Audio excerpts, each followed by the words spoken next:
Mecca pact पे आ गया है। इसने ये आपके ट्रम्प चाचा जी ने मेक्का पैक्ट भी इन्होंने किया। Very happy to see Saudi Arabia, Turkey, Pakistan ने मक्का का जॉइंट पैक किया है। It shows Middle East is coming, अबे क्या कमिंग टुगेदर, एक को पैसे भेजने पड़ रहे हैं ईरान को। Countries finally will be able to defend themselves. तो मतलब खुद ही नमस्ते कर रहा है। अभी वॉशिंगटन पोस्ट की जो न्यूज आई वो इससे जुड़ती है कि वो कह रहे हैं भाई आपकी मिलिट्री बेस तो हमारी प्रोटेक्शन के लिए थे, हमारी रॉयल्टी पावर में रहे के लिए थे, आपकी वजह से अगर हम पे हमला हो रहा है तो हम खर्चा करके खुद ही मिलिट्री क्रिएट कर लेते हैं अपनी। कोई इंडिया से पैट करेगा, कोई चाइना से करेगा, कोई रशिया से करेगा, जो भी जिसका सूट करेगा, और कुछ भाड़े के टट्टू पाकिस्तान से सैनिक मंगवा लेगा। तो भैया ये क्या हो रहा है मक्का पैक्ट को लेके, ये क्या गेम है? पहले तो डोनाल्ड ट्रंप से पूछो कि हारी हुई बाजियों को जीती हुई बाजी कैसे बोलते हैं, ठीक है। हार के जीतने वाले को बाजीगर बोला जाता है ना, वो मूवी है, मूवी सबको याद होती है, ठीक है। बट ये डोनाल्ड ट्रंप की डिक्शनरी में सूट करता है एक्चुअली। डोनाल्ड ट्रंप को ही भेजना चाहिए तो सोशल पे ये डायलॉग डालते, ठीक है, क्योंकि ना वो जीता है और वो हार को सेलिब्रेट कर रहा है। आपने जैसे बोला कि वॉशिंगटन पोस्ट में आया कि सारी मिडिल ईस्ट कंट्रीज में ये लोग जो हैं अपने अपने बेसिस को वो कह रहे हैं कि भाई तुम लाइबिलिटी बन गए। Why does Saudi Arabia, Turkey and Pakistan get into a pact at Makkah agreement where attack on one is considered an attack on other, just like NATO's Article 5. It is an Islamic NATO, Sunni countries की। But क्यों किया ये? Is it aimed at India? No. It is aimed at whom? Your wish is my command.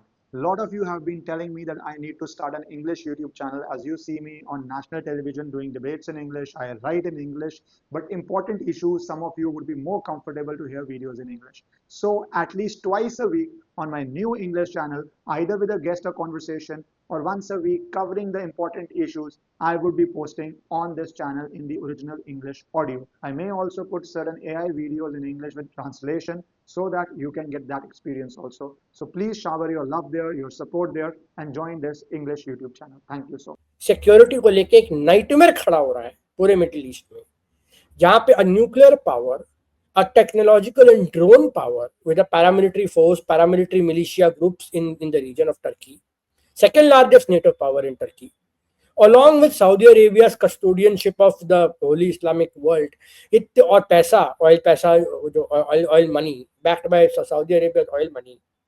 This is going to lead to a nightmare security situation for state of Israel. And it is, मतलब ये बहुत clear है, यहूद Barack से लेके हर कोई कह चुका है that Turkey is going to be next Iran.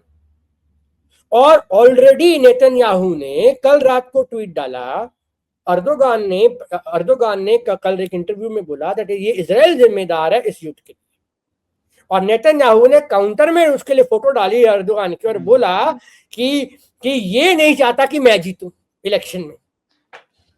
नवरूप क्या चल रहा है आप, क्योंकि आप इजराइल भी देखते हो, क्या वहां पे लग रहा है, ओपिनियन पोल्स क्या कह रहे हैं, क्या स्थिति है, नेतन्याहू आ रहा है नहीं आ रहा है, व्हाट इज द सिचुएशन? और सेकंड पार्ट भी साथ ही ले लेना, अगर नेतन्याहू आता है तो भारत के लिए he is good with Bharat, जो मेन कंटेंडर है वो कैसा होगा भारत के लिए अगर आता है, या इररिस्पेक्टिव है, एक नेशनल कंसेंसस है इजराइल में इंडिया को लेके? दोनों चीजों को कवर कर दो क्योंकि इजराइल की बात कर ही ली है तो। ओके, इजराइल का जो नेतन्याहू है वो, इजराइल की कनेसेट में आपको 61 मेंबर्स की मेजॉरिटी चाहिए। इजराइल की जो डेमोग्राफी और पार्लियामेंट ऐसे कि वहाँ पे किसी पार्टी की सिंगल मेजॉरिटी नहीं आती।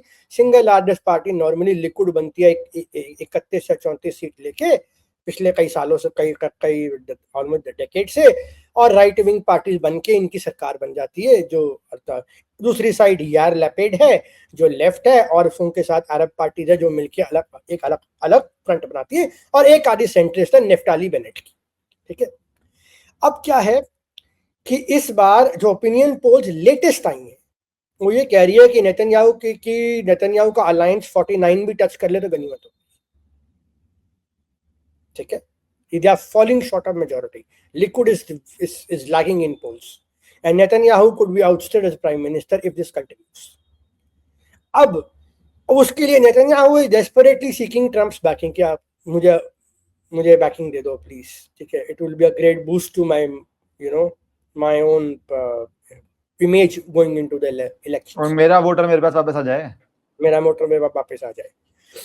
Trump has refused to back, क्योंकि ट्रम्प ये मानता है, जो वांस की फीलिंग है कि इजराइल ने आके डोनाल्ड ट्रम्प को उसमें फंसाया है, कि द इंटेलिजेंस वाज फॉल्टी, कि we will wind up Iran in next 1 week to 15 days, internal revolt हो जाएगा, तख्ता पलट हो जाएगा, असैसिनेट कर देंगे, रिजीम कोलैप्स कर जाएगी and will win. Maximum 4 weeks में काम तमाम हो जाएगा. 4 वीक्स के 4-6 महीने बीत चुके, कोई काम तमाम नहीं हुआ. ठीक है. So now he believes that he's trapped, and at every stage, whenever he wanted to exit, Israel continued hitting energy power plants, sometimes bridges, sometimes Lebanon, making it difficult for Donald Trump to negotiate and come out of it. ठीक है. So अब ये आपस में जो इनका अंदर का जो विरोधाभास है दो एलाइज के, उस चक्कर में ये पूरी की पूरी बिसात जो है अड़ चुकी. अब अगर, और Trump has remain non committal, वो कह रहा है मैं अभी तो कोई कमिटी नहीं करूंगा, मैं बाद में देखूंगा अगर मुझे करना है कि नहीं करना. यानी वो बिल्कुल इलेक्शन से हफ्ता पहले 10 दिन पहले कुछ बोले तो बोले, अभी तो वो कुछ नहीं बोल रहा. लेकिन मैं बता दूं, by that time it will be too late. By that time, it will become too late for Netanyahu to salvage. And why for Netanyahu it is important to retain power? Because he is facing corruption cases in corruption trial in Supreme Court of Israel. और अगर वो power से बाहर गया, he will be prosecuted.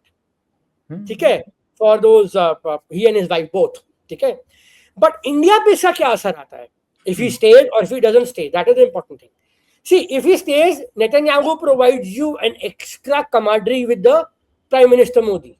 ठीक है, because बहुत अच्छा दोस्त है Bibi, you know, like we saw those images फरवरी की मीटिंग में, just 2 days before the war started, जब हम प्राइम मिनिस्टर टेल अवीव गए थे. ठीक है. बट मैं एक चीज बोलना चाहूंगा, इररिस्पेक्टिव इजराइल में कौन प्रधानमंत्री आता है, इररिस्पेक्टिव, इंडिया और इजराइल के relations will go up up and only up and not down. मैं बहुत स्ट्रांगली डिसएग्री करता हूं आपसे, क्योंकि आप इक्वेशन का एक पार्ट बोल रहे हो. इररिस्पेक्टिव ऑफ इजराइल में कौन आता है रिलेशनशिप आप करेंगे, but not irrespective of Bharat में कौन आता है. एग्जैक्टली. भारत में वीटो लग सकता है. भारत में हिस्टोरिकली वीटो लगा है. जो सारे गाजा के लिए रो रहे हैं और पार्लियामेंट में गाजा के बैग लेके घूम रहे हैं, मैं ज्यादा पॉलिटिकल नहीं करना चाहता डोमेस्टिक पॉलिटिक्स को, बट ये जियोपॉलिटिक्स का एक हिस्सा है कि अगर भारत में चेंज होता है तो फिर बहुत कुछ बदल जाएगा. मैं आपको बताता हूँ 2009-10 के आसपास की बात है, आप चाहो तो ऑनलाइन सर्च कर लेना. यूपीए ने इजरायली एयरफोर्स IAI और 2-3 इजरायली फर्म्स को, डिफेंस कॉन्ट्रैक्टर्स को बार कर दिया था कि they will not participate in defence contracts. Barak 8 missile जो डिले हुई और जिसके और जो नए वेरिएंट्स बनने थे इसी वजह से. ठीक है. It was Narendra Modi in 2014-15 who removed them from them ताकि ये joint cooperation और तेजी से और आगे से बढ़ सके. वीडियो को 5 सेकंड के लिए इसलिए पॉज किया है क्योंकि मेरी आपसे रिक्वेस्ट है कि अगर आपको पसंद आए तो आप इस वीडियो को लाइक और चैनल को सब्सक्राइब कर लीजिए. सॉफ्ट कॉर्नर क्या है भाई, मींस वर्ड, मैं तो बोल रहा हूँ वीटो लगेगा. एक वीटो लगेगा कि आप इजराइल से रिश्ते नहीं कर सकते. नहीं तो कौन रोक रहा था आपको इजराइल से रिश्ते रखने तक टिल अर्ली 90s? वो भी कितनी बेरली शुरू हुए, कैसे हुए, वो भी मजबूरी की वजह से हुए, जबकि इजराइल का सपोर्ट था, आपको सपोर्ट नहीं था, तब भी आप जा रहे थे अरब वर्ल्ड के पास. वो एक हिस्टोरिकल फैक्ट है. तो एनीवेज चलो, वो तो भारत की प्रॉब्लम है. इजराइल के तरफ से आपको लगता है कोई भी आए, हमारा कोई स्टेक उसमें. and there's a very instant one line में अगर समिट अप करूं उस कारण को, कारण ये है कि Israel is now looking to diversify beyond America for arms and military shipments. A reliable country which doesn't have that anti-Israel sentiment compared to anywhere in the world, ठीक है, and a relatively friendly geography which can jointly manufacture arms and ammunition for Israel and co-develop technologies, तो उसमें Israel India को top priority में रखता है. And that I guess is very good, क्योंकि दुनिया में अगर कोई आर्टिफिशियल इंटेलिजेंस में, साइबर सिक्योरिटी में, एस्पेनाज में और इन टेक्निक्स में अगर कोई आगे है, nothing beats Israel. They are super in this.